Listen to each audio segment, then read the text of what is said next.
Hey guys, this is Juice with a little behind the scenes video action here. So as I was going out the door, Dan said, hey, hold on, I got something for you. And he gave me this zero tag. If you guys are familiar with plane tags, you probably saw them at Oshkosh and some of the other air shows. Well, Legend Flyers actually commissioned to have this tag done. It's the a piece of the zero that they're working on. They took some of the old skin, had them sent off and made into plane tags. And this is the ASUS M3-320, genuine piece of the skin, stenciled with the serial number and everything. And Dan was gracious enough to give me one of those. I thought it was pretty cool.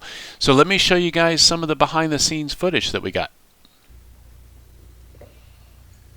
So here is Tango Tango, went to Manching, Germany. That looks very advanced for a 262. Has it got the original canopy cockpit? All original. All original. So this is a single seat fighter version. This is a two-seat version, and that's how Lou wanted it.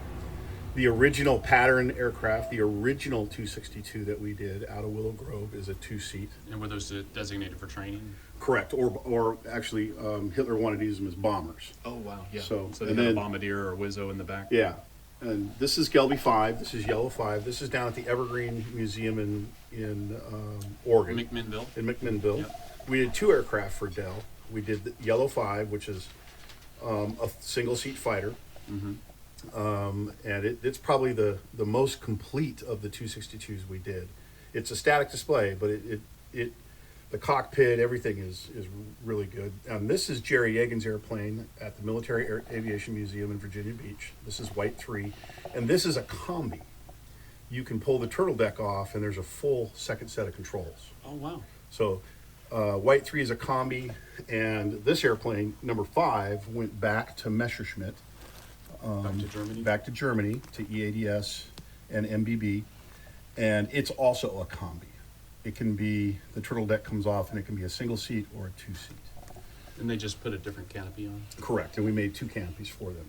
Oh wow, that's kind of neat. So this is an ME-163. That's a real ME-163. That's in Paul Allen's collection next door. Was that a jet rocket type thing? So rocket interceptor. So it had a pretty much fixed amount of fuel, and then they had to glide down. Yep, the wheels came off, and they skidded on the grass. Power generation? Power generator. Yeah. This is Red 13. This is a FW-190 that we also built from the ground up. What letter series is that? That's a 190D. A D, okay. Yeah. I'm and it's an early one. The A8 Anton. So we built this here at the shop from the ground up. It's a static, but it has many, many, many original parts that were recovered out of Russia. Still got an engine core in it? It does have an engine core, which we got from Evergreen. And then this airplane originally came from Evergreen as a project. Dell bought it. There's been 10 owners of this Zero since it was recovered in 1990 off the island of Tarawa in the Marshall chain. It's not Tarawa that the Marines went to, but Tarawa, T-A-R-O-E. Mm-hmm. And it was recovered there. It was not a wreck. It was a derelict pushed into the weeds. It's an early clipped wing type 32 Zero. It doesn't have folding wings. There's another shot of it up there. Was it land-based or? It was land-based. It came off. Matter of fact, we have this picture here. This was done by a local artist here, Steve Cox. He does a lot of aviation photography, and he wanted to commemorate our airplane. So this is actually her last flight, 994, coming off the carrier Tayu, headed for Tarawa, and that's where she operated from for the rest of her career. So did they hoist her on the boat and then take off from the boat? No, they were. Did she actually land on the boat? They landed on the boat. Oh, wow. The squadron is being depicted here as leaving the ship to go to the islands to be island based. Island based. And then this is when she was headed the designation of S112 with I'm not sure what Kokotai she was with, but S112 is how she was found on the island. Prior to that, she was Y2128. And this photography is done by Ron Cole. And this B-24 is representing Zamperini's B-24 from the Pacific. And everybody knows Zamperini from the movie Unbroken. Mm-hmm. And we can't prove it beyond a shadow of a doubt, but if you look in here,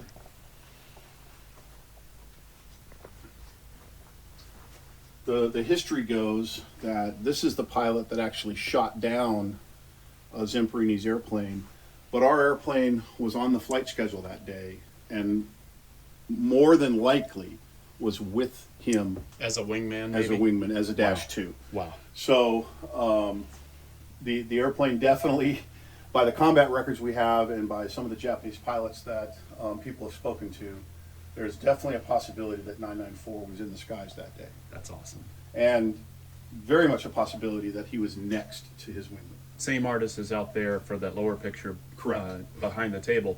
And this is representative of what you guys are restoring for the paint. Correct, except we are S112. 112. She was reassigned to a different squadron when she went to Tarawa. So Y2128 came off. It's a picture of our White 3 with the Mosquito. That's Wolfgang, our test pilot for. So this is the German 30mm round that was in the ME-262. This is the 20mm round that was in American fighters as well as the Japanese Zero. This is a 50 cal round which was in all American fighters. Yeah.